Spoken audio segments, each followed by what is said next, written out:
Vous voulez mettre en place un money management fiable? Vous voulez connaître des stratégies de trading simples mais efficaces? Alors achetez mon dernier livre Maîtriser la bourse, un livre indispensable pour réussir en bourse.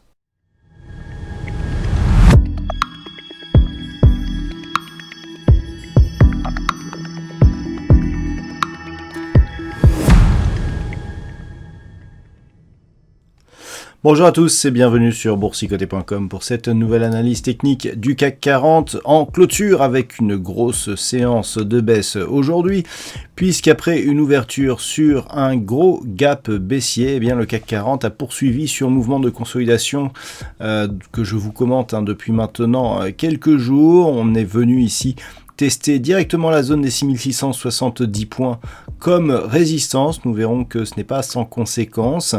On est venu ici tester la zone de retracement 50, 61,8% de Fibonacci avant de revenir ici clôturer sur un niveau horizontal déjà identifié mais très proche de ce niveau, puisqu'à 6605,89 le CAC 40 perd ce soir 2,43% par rapport à la clôture de la séance précédente. Alors, cette séance, effectivement, elle a été orientée par notamment les minutes de la Fed. On a commencé à évoquer le tapering. On a d'autres éléments qui sont venus, mais cet élément nouveau est venu accélérer un mouvement qui était déjà baissier. Je vous en parlais hier, comme quoi la configuration, en cas de cassure ici du retracement à 23,6% de Fibonacci, eh bien prendrait une autre mesure. Donc, je vous avais donné notamment un objectif ici sur ce retracement à 38,2%. Eh bien, on a fait plus que casser ici cette zone, puisque on est venu l'enjamber sur un gap baissier. On est venu ouvrir directement sur le deuxième retracement de Fibonacci, 38,2%. Je vous avais dit qu'en cas de cassure ici, eh bien c'était objectif zone 50, 61,8. C'est exactement ce que l'on a fait avant de revenir ici sur une zone horizontale identifiée à 6608 points pour venir clôturer. Donc c'est vraiment une séance qui, malgré cette forte volatilité, eh bien est très technique, puisqu'on voit quasiment tous les points. Le point haut, l'ouverture, la clôture sont quasiment sur des niveaux qui étaient déjà identifiés. Donc, alors, gros mouvement baissier, mais on va voir que tout espoir n'est pas encore perdu d'assister à un retournement de la dynamique. Du point de vue des indicateurs techniques, bon, sans surprise, on est ici sur une grosse évolution baissière au sens des histogrammes du MACD ainsi que du RSI. La trajectoire de sortie ici de cette zone de surachat s'accentue encore. Rappelez-vous, à la sortie ici de cette zone de surachat avec des histogrammes du MACD déjà descendants, je vous disais que c'était un signal de consolidation assez important. Nous étions ici sur cette bougie ici, la première donc qui avait signalé un gap de rupture. Eh bien on en a eu la confirmation depuis. Les volumes sont fortement supérieurs à la moyenne des dernières séances, ce qui souligne la conviction qui existe ici sur ce mouvement. Et ça par contre ce n'est pas de très bon augure pour la suite. Alors, effectivement, on est venu ici marquer un très fort mouvement de consolidation. On reste ici sous le retracement à 38,2% de Fibonacci, mais avec une zone 50-61,8 qui est déjà validée avec ce point de contact et ce point bas. Ce qui est plus embêtant, c'est que nous avons cassé ici cette zone des 6670 points. Rappelez-vous, sur franchissement éventuel de cette zone des 23,6% de Fibonacci, je vous disais que cette zone d'objectif serait très importante, puisque en cas de cassure, elle validerait déjà l'affaiblissement de la dynamique par rupture du retracement à 38,2% de Fibonacci, mais surtout le fait que cette zone qui était résistance, si elle était testée comme support, eh bien cela préservait quelque part une possibilité haussière rapide. Là, ce n'est pas le cas du tout. On se replace sous cette zone qui par ailleurs semble avoir agi comme résistance, et au contraire, on s'enfonce encore et on vient tester la zone 50-61,8.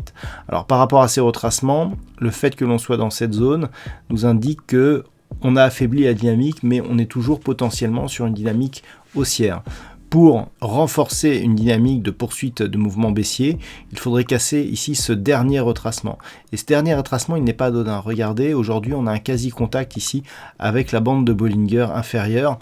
On a un retracement à 6505 points, une bande de Bollinger actuellement à 6501 1 point.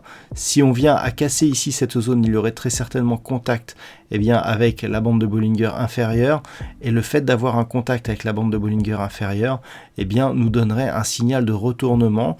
Et si on cassait cette zone des 61,8% avec la même conviction par exemple que celle que nous avons aujourd'hui, là clairement l'objectif serait un retracement total de la dynamique, à savoir ici un retour possible sur la zone des 6253 points.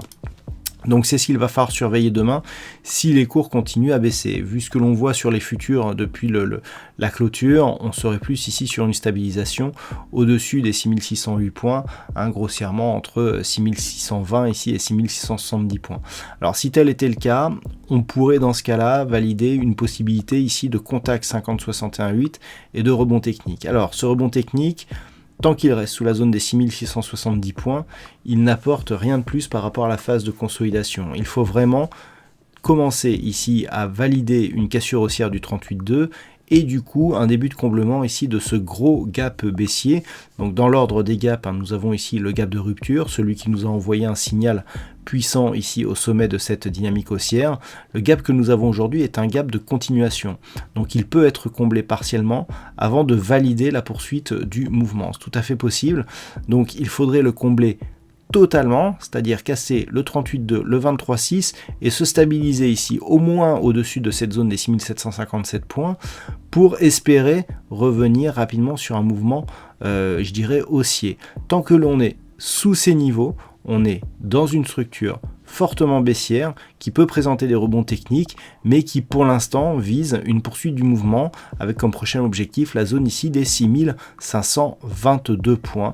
Je rappelle qu'en cas de cassure ici de cette zone 6522-6505, on aurait un objectif qui serait ramené sur un retracement total, à savoir 6253 points. Donc ça va très très vite, on ne pensait pas avoir une telle baisse hier soir, en tout cas vu les futurs on pouvait s'en douter, mais peut-être pas autant.